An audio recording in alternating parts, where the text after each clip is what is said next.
Of my business. The title of today's masterclass is Stop Doing Business Like a Man, and it's the feminine leadership and the new way of doing business. And I am just so excited to talk about this in more detail with you all and share this new iteration of my business that is coming forward, and how I am embodying that through my work.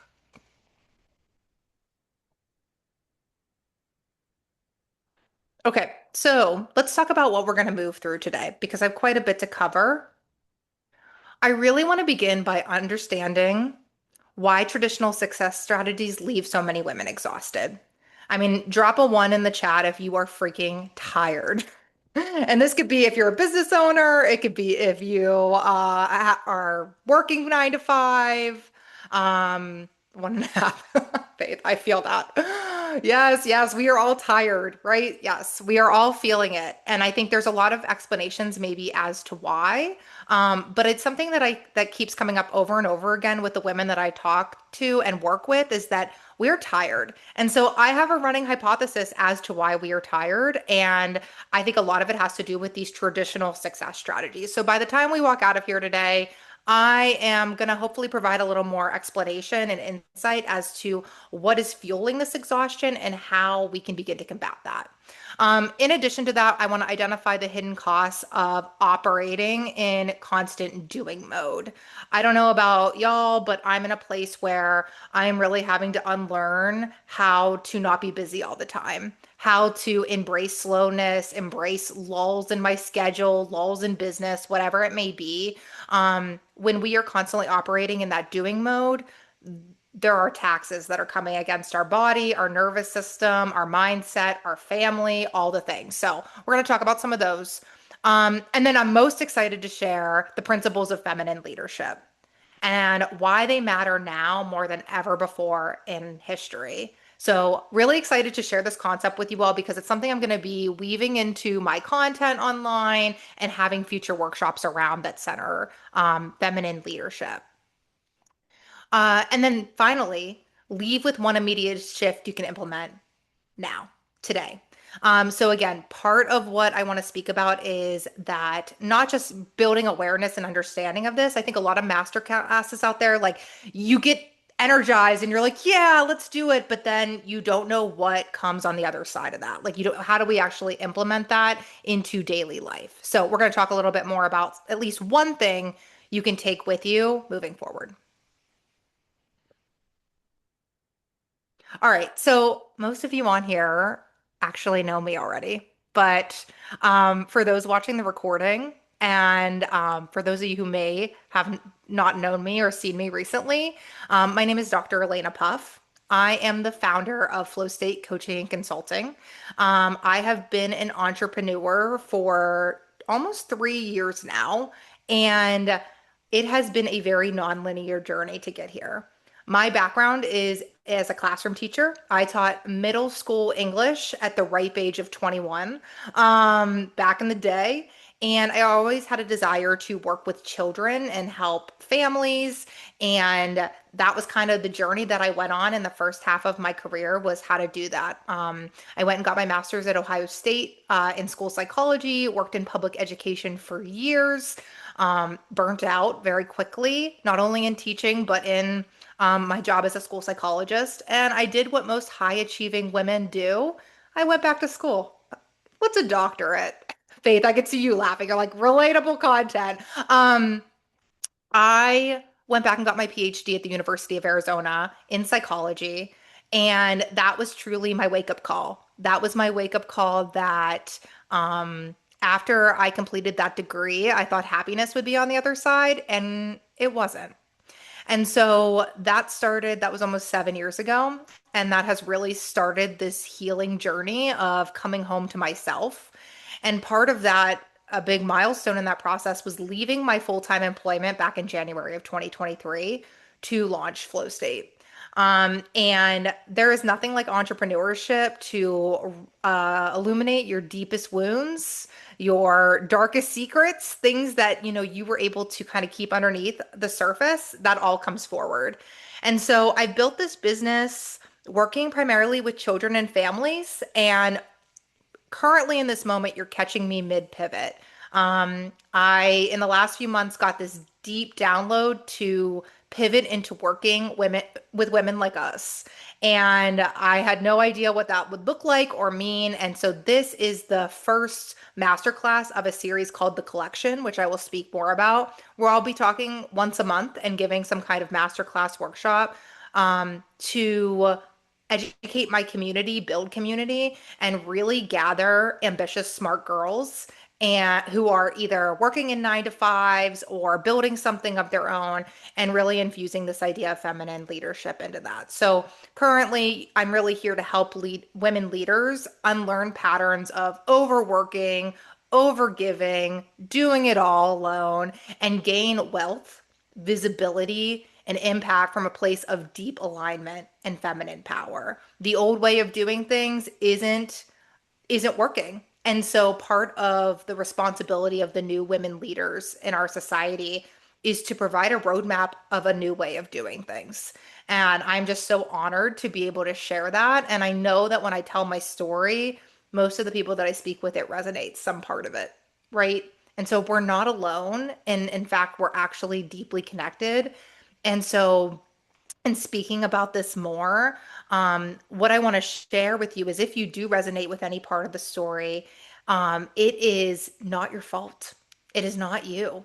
It is actually a system that was built and established around making sure that we didn't find success. And that's what I'm going to speak about today.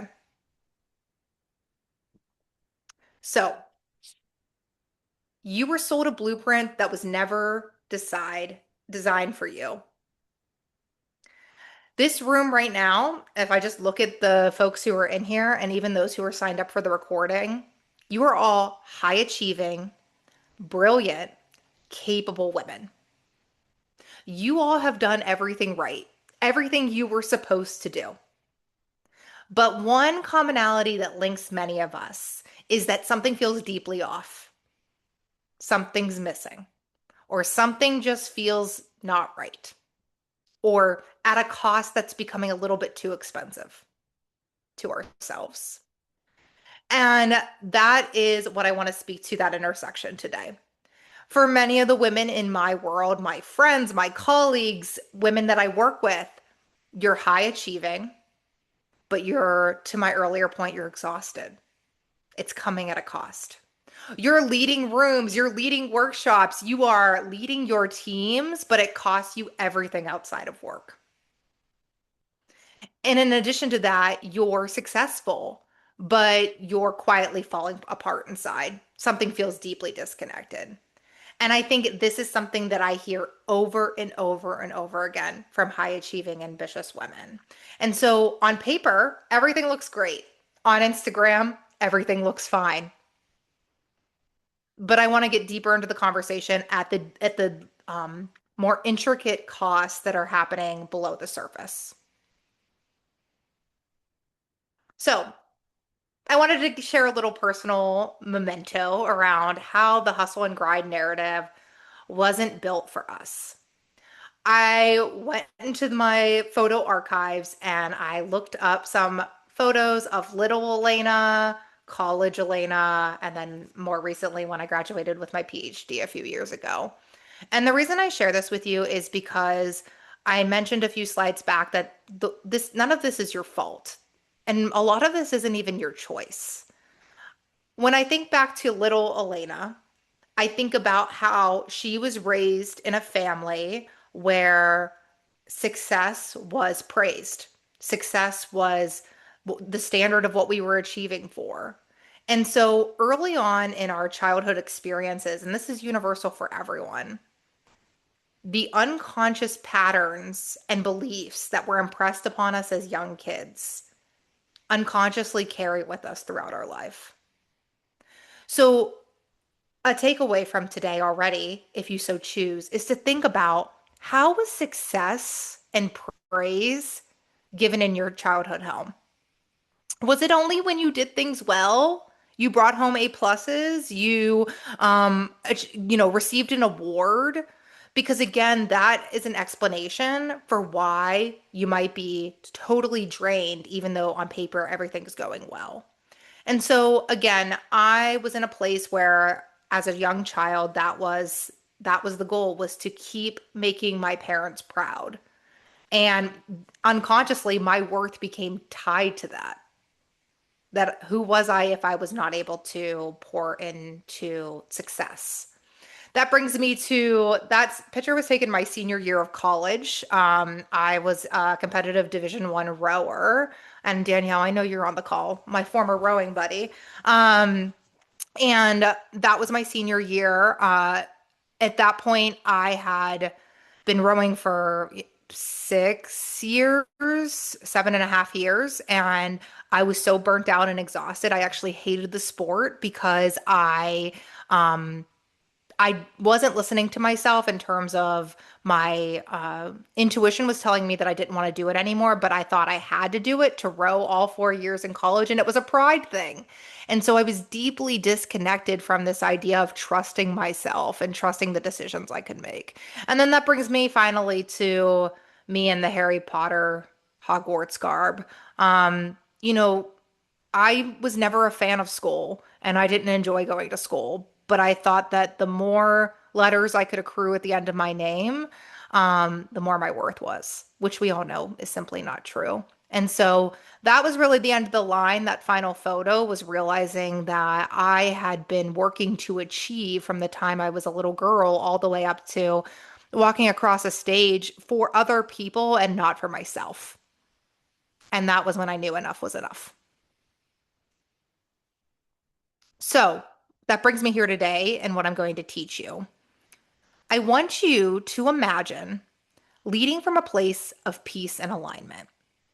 So what I did here is I broke down the old blueprint of many of which that we're still operating from, even those of you on the call, and then this new idea of feminine leadership. The old blueprint praises constant hustle. You have a packed calendar. You're busy. Every hour of your day is filled with something. You're the girl who loves to have a working lunch. Where are my working lunch people in the chat? Drop a one if you're a working lunch girly. I know you're in here. Um, and so, yeah, Dominique, I see you. Daniel, yes, we're all working lunch girlies. Okay, yeah, me as a meeting space. Yes. Okay. So we acknowledge working lunch. Okay. I see you. I'm right there with you. It's something I have to continuously unlearn. The other piece that the old blueprint really shows is being disconnected from your body. I was on a podcast this morning and we were talking about how, for many high achieving, ambitious women, we are all logic and reason driven. We spend all our time up here. And there's a reason for that. It's safe. You're smart. You can figure things out. I could put anything in front of you and you probably could figure it out. And so, what the cost of that is that if you spend all the time inside your head, you're often really disconnected from anything going on below your neck. And so much of my work is situated in this place of building that relationship with your intuition. Success that feels hollow. I mean, sitting there with a PhD and diploma in my hand and feeling like, why did I do this? What was that really worth? So maybe success doesn't have the same crispiness to it as before. It's just like another thing to accomplish, and then you're already on to the next. Leading from fear and control. This is a big one. Fear and control. You make decisions based out of fear that my boss is going to reprimand me, fear that my business is going to go under, needing to control things. You micromanage, not intentionally, but because you're terrified that you're going to get it wrong. And then really building a business or a life that is central to work. People who can't disconnect from their email when they go on vacation with their family. People who are constantly attached to trying to see how things are going by checking in with their team. These are all things that from the time we were young, we were told this is how you are successful. But that is simply not the case. That just makes us miserable and exhausted. And so feminine leadership operates under some of these principles. Aligned action, being able to make decisions from a place that feels good, like literally feels good, and building something that's sustainable. Not something you can just do for a quarter or two and then you burn out because you're exhausted, but something you can actually keep doing over and over and over again. The disconnection from your body is rooted in your nervous system. Being able to understand dysregulated states and regulated states and how you can begin to modulate across these environments. Success that feels like you, right? Like that feels like, oh my gosh, this is something that I'm so proud of. It feels so good. And it's not this fleeting thing. Leading from your intuition and trust instead of that fear and control narrative and life built into your business or your professional career. Your professional career is just one aspect of your life here on this planet right now. So, how can you make that feel super full and not be overrun by the professional aspects of it? So, building on that, feminine leadership, I really want to make this clear, like really painfully clear. It is not about being soft or passive. I think that's a common misconception that I see online. It's like, oh, you're in your feminine leadership, you're just easygoing and go with the flow and la di. No, that's not what this is. I assert that it's the most powerful thing you can bring into a room. And here's how. Intuition is intelligence. Intuition as intelligence basically means you're not operating based on logic and reason alone anymore. We all know you're smart, we all know you're capable, but you have a deeper connection to yourself that allows you to lead from this place of intuitive knowing, not just because A plus B equals C. And building that relationship with your intuition takes intention and time, especially if you've been led astray from it because you were the good girl and got A's in school. Like a modern education doesn't build relationships with your intuition and in fact abandons it. Embodied decision making. One of the things I was talking with a client last week and I said, this version of you, of her business, is going to require you to embody everything that you're going to teach your clients. I feel that right now too. Like I'm sitting here teaching you feminine leadership. I am having to live this every single day. I can't just get in here and say, oh, you should do this, and then go back and be in my old like masculine energy.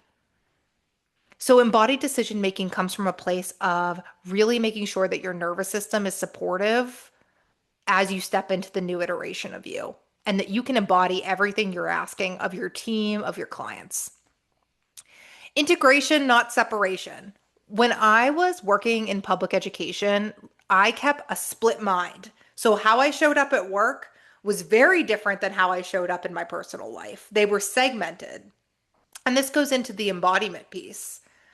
What feminine leadership asks you to do is integrate the two. Who you're getting on this call today is exactly the person you'll get if you catch me in my neighborhood. They're not different. They're not segmented. Being able to be authentically yourself, to fully embody who you're supposed to be, and be able to show up across all different environments. And then the last piece, which is like my favorite part to talk about, is this idea of cyclical rather than linear leadership. And so, what this means is, especially for my business owners in the room, but this is also for folks who are in more of a corporate setting, based on a feminine leadership perspective of success, we have been taught that it's linear. You get the job, get a promotion, become a manager, get another promotion, and then you're successful. In business, it's I hit 5K months, 10K months, 20K months, 30K months. It's very linear. But what if I told you that these seasons come in a very cyclical nature? There's ebbs and flows, almost like the four seasons. There's throughout the year, there's going to be iterations where you're going to have ebbs and flows in your production and in your embodiment, and that's okay. That's okay. And I think I'll see a lot of women who feel like, oh, I missed that promotion at work, and now, I should just give up. And that is simply not the case at all. It's cyclical. It's something that will come back around. And how can we use those down bouts to be able to recalibrate to what we really are and truly are calling it and desiring? So, with that being said, I want to introduce to you something that I have recently rolled out in my business and I think really does a great job of capturing feminine leadership. And I named this the flow state framework. So this is really, I think, something that this is the first time I'm sharing it publicly through a masterclass. But this is a four-phase methodology for returning to the woman you were always meant to become. And this is something that I have been doing with my clients, and I'm so excited to be able to share it with you all because this is a process anybody can go through. So the first step is awareness. Anything from a psychological standpoint, you really need to be able to be aware of it to be able to do anything about it, right? And so when I speak about awareness, I talk about how can we build an understanding of where your strengths are, where you are inherently brilliant, because each one of you have many areas of brilliance. Identifying your strengths, identifying challenges for you. Where are you having trouble showing up in your life? Because we all have them, right? And building that awareness and connection. And one of the ways that I do this with my clients is called the opening, which I'll share a little bit more in a few slides. But it's a great an assessment tool that helps people using numbers, which again, a lot of us are numbers girlies, like using numbers to really get an idea of where we're at in this current season and building that awareness. Step two is foundation. How are we building the foundation in which we'll grow? So, in this case, a lot of the conversations that I'm having is around nervous system regulation, building capacity in our bodies to hold whatever we're calling in.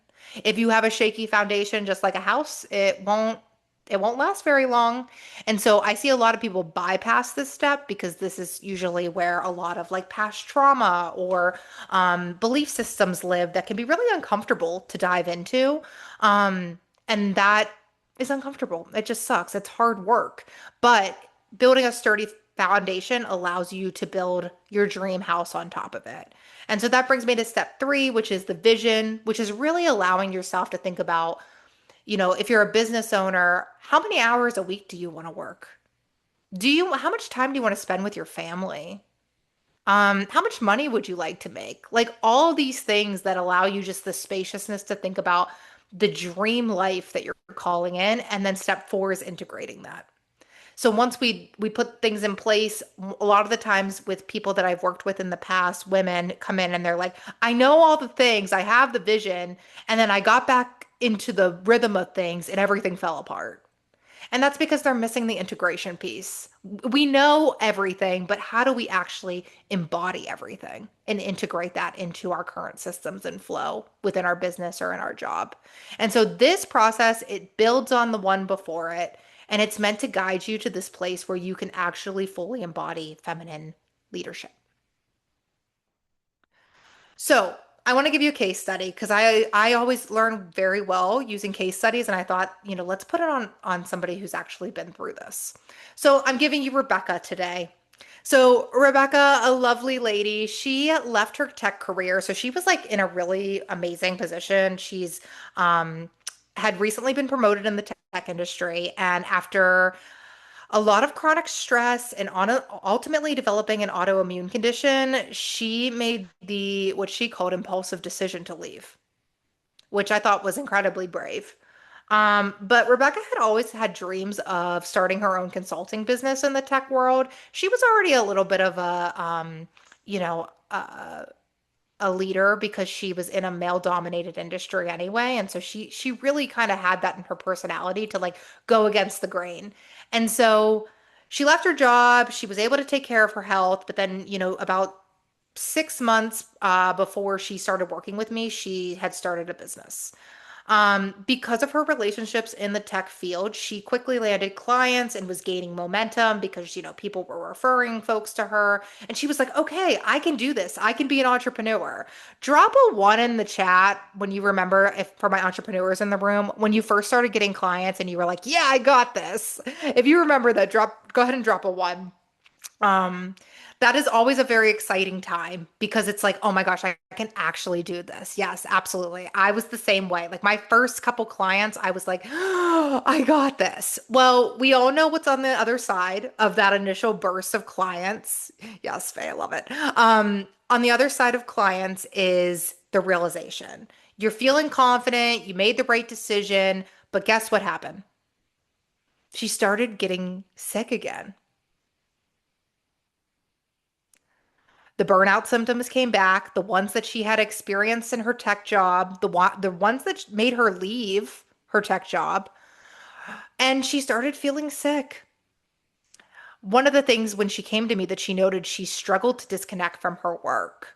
And what had happened here was that she essentially, and I'll talk about this in more depth on the next slide, she had recreated the cage of her full-time employment, but now there was more pressure because she was an entrepreneur.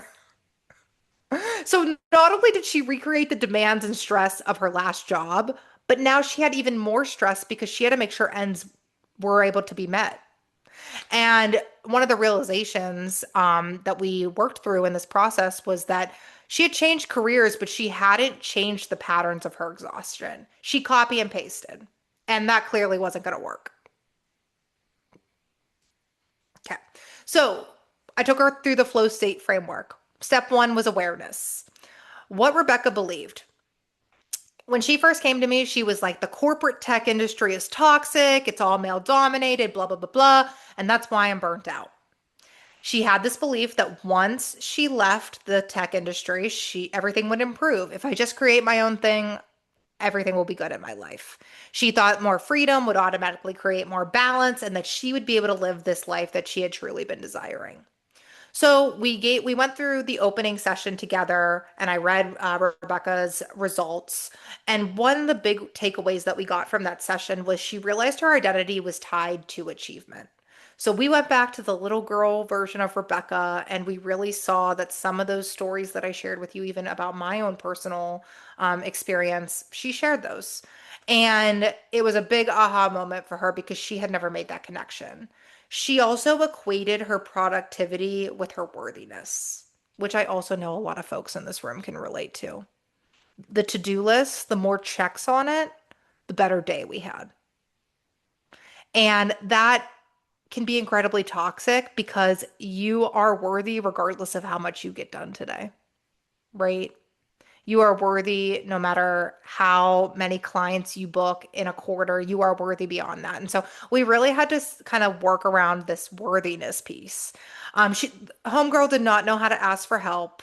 She did not know how to say, I'm drowning. Someone please help me. She felt like she had to do it all alone. And she felt responsible for everything. For example, one of her top paying clients fired her. And she literally internalized it as she was a failure and like took it so personally. And it was just they were no longer interested in her services. It really had nothing to do with her. And so one of the breakthroughs that I quote her from is, I didn't just leave a stressful job, I brought my stress with me. And so I know for a lot of folks who make that jump into entrepreneurship or into a new position in their 9 to 5, it's like, oh, this promotion's going to make me happy. This business is going to bring me peace. And a lot of the times we just again recreate that cage that we were just coming from. So, phase two, we moved her through the foundational parts. We're building the foundation of her house. She needed a lot of nervous system love. Her nervous system was fried from a place of constantly being in survival mode, constantly feeling the need to perform. We had to really help her build some daily strategies to be able to slow down and regulate herself. Like she had the energy of like her house was on fire 24/7. Like literally frantically typing like literally like this. Like like just freaking out all the time. And what was happening is she was messing up her emails. She was showing up on calls and like not being as present as she should be. There were all these mistakes she was making, and not because she wasn't competent, but because she was dysregulated.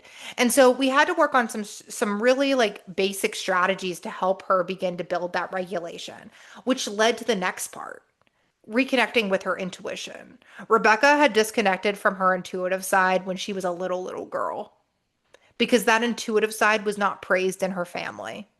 Rebecca was deeply intuitive and she had forgotten that she was. So, how to not listen to this big muscle up here, but to listen to your heart, listen to your body, being able to connect. Like when your lower back is aching because you're bent over a computer till 2 in the morning, that is your body trying to tell you something. But a lot of the times we simply as women just don't listen to it. And so really reestablishing that connection. And then the last piece that we really focused on in this foundational part of our work was really building her capacity for rest. And rest is a big part of feminine leadership. And I don't know about y'all, but like I struggled with rest. I felt like such a failure when I was resting. Previously, when I was working in my 9 to 5, I felt like rest was the enemy. And the psychological reason for this is because when we slow down, we think everything's going to fall apart. And that is simply not the case. But for a lot of us, the busyness, we wear it like a badge of honor because we think it keeps us safe. And so for Rebecca, we had to unlearn that rest is actually safe and good and supportive and repatterning that in a way that felt good for her nervous system. Okay, so then phase three was the vision. I talked about this term. I love this term, recreating the cage. As she made this jump into entrepreneurship, Rebecca had more freedom. She had more time. She had more spaciousness. She was even making more money than she was in her 9 to 5 job. But it was coming at a cost because she was recreating those old patterns. She was saying yes to everything. How many people in the room say yes to everything? Go ahead and drop a two in the chat if you are somebody who has trouble saying no. Yeah, Danielle. Oh, yes, yes, guys. I love it. Yes. I don't know what no means. Faith, I love that you mentioned I've gotten much better at it. It is something I'm sure you can relate to this. It takes practice. It literally takes practice. And a lot of the times for people who I speak with and myself, it's like this fear of disappointing someone or letting someone down. And like really being, oh, it's selfish to say no. No, it's not. No, it's not. And it's just something that takes small baby steps to be able to start building your voice back up to say, I'm at capacity right now and honoring that. Um, Taking on work that drained her. Again, she was working with clients who she absolutely hated, who treated her like garbage, who didn't respect her and her expertise. She was trying to do everything herself. So she was doing all of the actual consulting work, all the back end keep, all the marketing, all the bookkeeping, every part of her business she had her hand on. Why? Because she wanted to feel in control. And then she was really building from this place of fear rather than intention. And I think for my entrepreneurs in the room, I can definitely relate to this. There's like fear never goes away. It's never going to go away. But I always talk with my clients about how we can make friends with our fear, right? How can we befriend it? How can we talk and chat with it? Because if we're making it decisions from the frequency of fear, our clients are going to feel it, our colleagues are going to feel it, versus making decisions from a place of trust, of certainty. And again, I could do a whole nother workshop. Maybe I will do a whole nother workshop on that, but there's a lot to say there. So it's not about being, one of the words I hate the most is fearless. Be fearless. I'm like, girly, we're all afraid in our own ways. Fearless is this aspirational thing that I don't think many of us will ever experience. And so how do we befriend the fear and we move with intention? So the work in phase three was really around redesigning her business from the inside out. So using the data that we got from the opening session, we looked at her strengths, the things she was inherently brilliant at, and we built her business around those strengths. One of the things that Rebecca really struggled with was being able to manage the back end of her system. That wasn't her strength. Her strength was being on calls with her clients and looking at their stuff. So delegating that out was an obvious answer because if that was draining her, then that wasn't worth her time, energy, or money. And so the other piece that I thought was really interesting is looking at her natural energy patterns. How can you structure your day in a way that allows you to be more attuned to how your energy naturally flows? Oh, thank you, Dominique, for the recommendation. With that, how the energy patterns flow.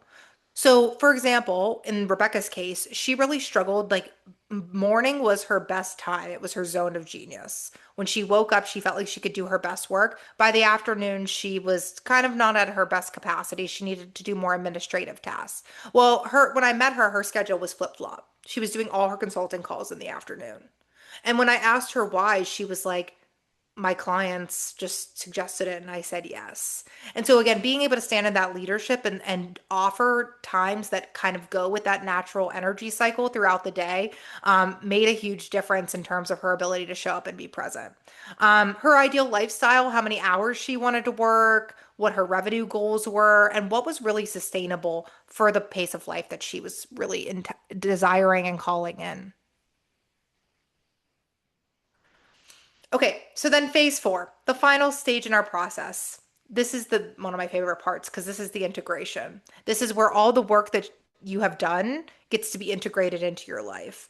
So one of the things that we worked through together was that, I gave Rebecca all these great strategic tactics. We did all this deep work, and then I kind of let her go and start working through some of this on the day to day. And what I found is that she knew the concepts. She knew what she should be doing, but she still defaulted back to those old habits when she was put under pressure or stress. And I know a lot of us can relate to that. Like when the stakes are high, we go back to those old toxic patterns, right? And so one of the things that we really had to work on through this integration phase was being able to fully embody that and recognize that there's going to be room for error, right? Like you're going to default sometimes, but how can we build that integration in a way that feels actually sustainable? So, first things first, I'm sure a lot of y'all aren't surprised. We set boundaries for Rebecca.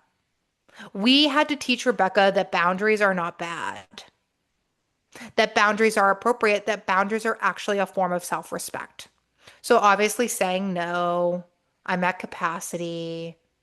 Saying no to clients coming in, that was a big one. She got inquiries, and if they weren't aligned, coaching her through being able to say no.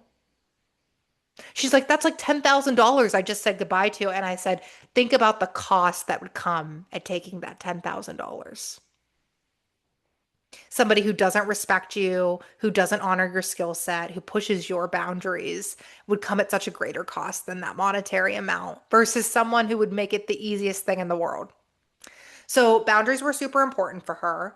Cyclical energy was another piece. So being able to understand and help her tolerate ebbs and flows in her business. That's what I was talking about earlier, like the seasons that come through. When you have a slow month, I just posted about this online that I had a series of slow months. And how can you tolerate that in your nervous system to not just throw your business away? Drop a two into the chat if you wanted to throw your business away after a slow month. I want to see if I'm the only one. If you wanted to throw it all away, quit your job, give up the business. Yeah, okay. Oh yeah, Faye and I are talking about opening a car wash when I was having a crash out a few weeks ago. I was like, maybe we just open a car wash. Yes, we default back to these patterns very easily, but it's coming from this grounded place of knowing that businesses ebbs and flow, promotions at work ebb and flow, and honoring that cyclical energy. Honoring that cyclical energy as you go through seasons in your life. Maybe you're in a season where you do have a slower caseload or your work is like lightening up. Instead of freaking out about that and opening a car wash like I was considering, how do you honor that rest? During those months, I took more naps than I have in my entire adult life because maybe there was a reason that things were slow because my body, my mind, my spirit needed rest. So again, getting in tune with those different cycles and not catastrophizing every single one. The other piece was intuition as data. So again, one of the things that I prompted Rebecca on was what is your head saying and what is your heart saying? And are they in alignment? If they're not, that's when the heart wins.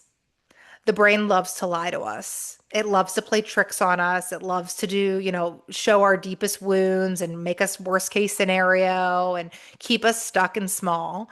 But that is one strategy I recommend for everyone watching this or here who is here live is what is the head saying and what is the heart saying? Because our intuition again lives in our body and our intuition is not ruled by anxiety or fear. It's ruled by certainty. The head, on the other hand, it's pretty susceptible to that stuff. So, being able to build that awareness of what is going on below your neck. And then the big one, which is again an integral part of feminine leadership, is learning how to receive. Receiving as a practice. Letting people take care of you. I know. Ooh, it's tough. Letting people come in and help you. Trusting someone to do that. Whether that's bringing, what Rebecca ended up doing is she hired people. She hired services to help, with her back end. She had another woman coming from a similar firm that she partnered with to help manage her caseload. Like she had to relinquish that control and allow herself to receive that help and understand that that is success. That is success. So, again, we had to put all these together and keep them nice and integrated so that she could embody this fully in our work. So let's talk about the results because you can't lie about these.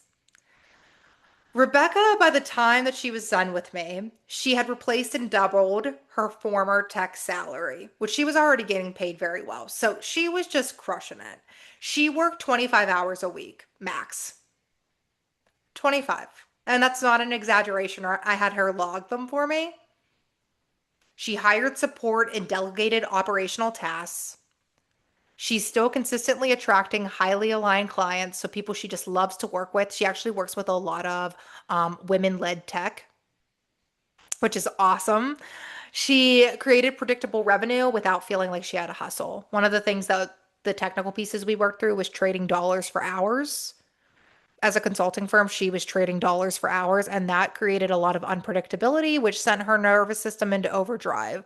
So we built structures that allowed things to feel more predictable and help her be able to project her revenue so that didn't feel so unknown. The tangible results don't lie. The intangible results are my personal fave. She was able to trust herself to make decisions without overthinking. She wasn't up till 2 a.m. ruminating on the email. She no longer measured her worth by her productivity. She broke the cycle. She was able to break the cycle that her worthiness meant she just needed to be successful on paper. She was reporting feeling energized rather than depleted by her business. She was excited to create new things in her business, make new updates, go to networking events. She was free, the freedom that she had been craving all along. I made her book 6 to 8 weeks of vacation throughout the year. We booked them at the beginning of 2026. She takes time off without guilt. She has hard rules about checking her email on vacation. She's able to fully disconnect and be with her family. And lastly, she leads from a place of confidence instead of survival. We got Rebecca out of survival mode and into her embodied feminine leadership. And her business has taken off since then. So I'm really just so happy for her. And this is all possible. This is not something that is unique to Rebecca. It's something that, yeah, 6 to 8 weeks. Emma, I know. It was an aggressive goal. And she was like, I think I can handle it. I was like, book the trip, baby. So, this is something that we are all capable of. Everyone on this call and watching this recording, this is not just some unique situation. I also want to note, because I forgot to mention this, Rebecca was a single mom. So she was doing this all herself, which I just think is like so incredibly powerful. Like, holy cow, like just a force to be reckoned with. And again, I think it just shows that when you set the intent, your mind and intention into something, you could literally do anything. So I want to be mindful of time because I want to make sure that I hold some space for questions. I want to quickly give you some information about the opening. So I mentioned this a few times. This is a starting point where I bring people into my world, and this is what I did with Rebecca as well. This is not some like woo wooey.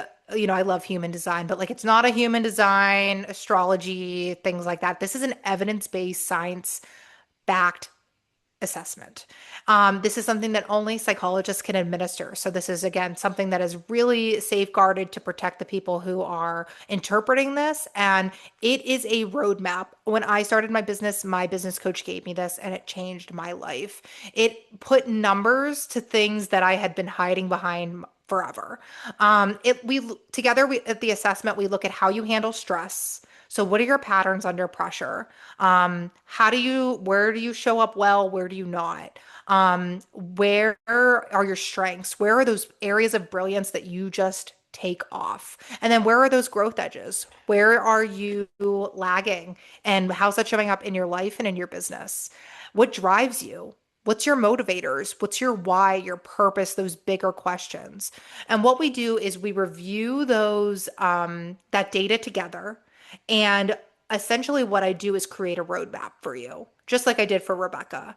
And this is a great way. It's a step-by-step program that allows you to begin to work on these things, utilizing your strengths to provide clarity and insight, but also bring forth any challenges and how to move through them. So, again, this is a great opportunity to if you're in a place where maybe you have done a lot of work on yourself and you find yourself in a season of transition or pivot, this is a great way to get in there and take a peek at how your system is operating and have a step-by-step plan of how to move forward. I think when a lot of us are in these seasons of transition, it just feels so overwhelming and daunting. Like, I don't even know where to begin. There's so many things spinning around inside my head.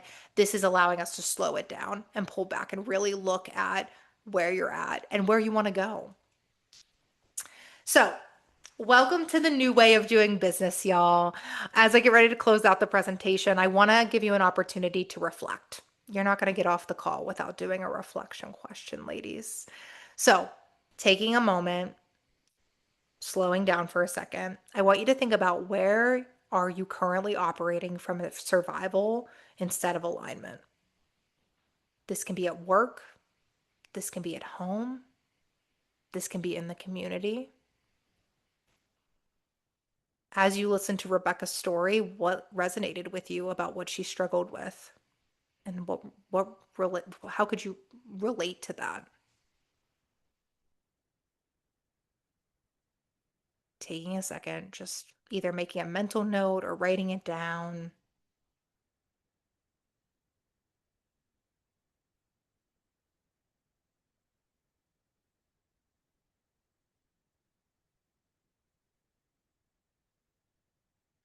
And then the second question is, what is one thing you're carrying that you are no longer meant to carry alone? This could be something in your business, at work. This could be at home, your, through your spouse or partner. This could be in your family. One thing.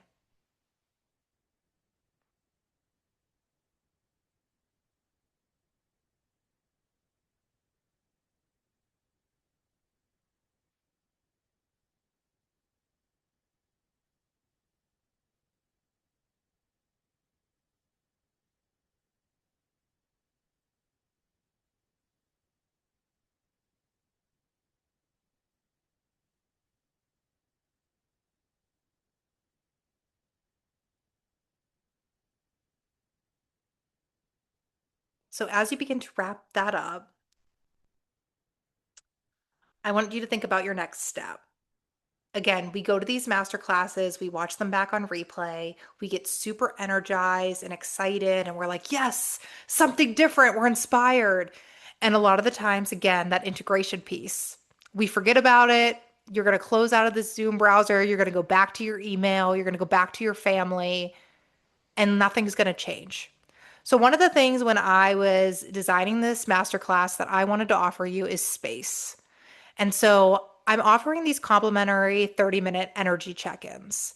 This is an opportunity where we just get to check in. I opened up my calendar to hold space for you. I want to keep the conversation going and talk about what resonated in this past hour. I want you to bring to me your struggles, what you're moving through in this season. And one of the things that I want to guarantee to you by booking one of these calls is I will help you get clarity on where you're at in the flow state framework. So in the framework that I provided, we'll peg exactly where you're at in this moment. I'll help you identify your number one energy leak and what to do about it. And then I'll give you a personalized next step. And again, this is something where so many people who registered for this are people that I love and I care about, and I'd love to give this to you. So feel free to book the QR code. Dominique, thank you. Yay. I look forward to chatting with you. Book a call on the QR code and let's chat. Like, again, so much of feminine leadership is about not just my success, it's all of our success. It's doing it together as a collective.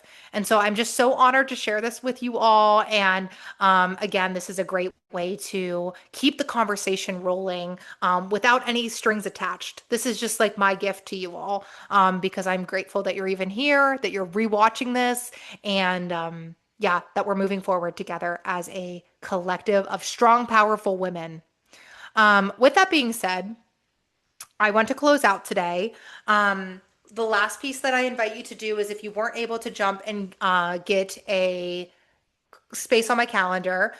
Feel free to DM me on Instagram. I put my handle there. You can DM me the word flow, and I'll know you've come from this masterclass, and we'll get you coordinated there.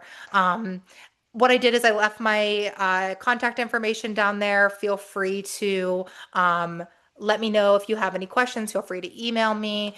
And with a few minutes left, I'd love to open up to any questions or feedback or curiosities, things that landed to the group. And thank you so much for your time.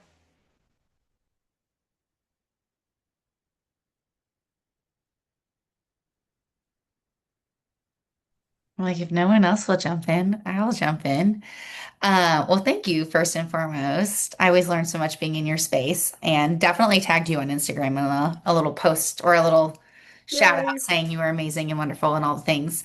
Thank you. But just in your experience, both as a business owner yourself and also with the work that you do with clients, where do you feel like in the framework people get stuck the most?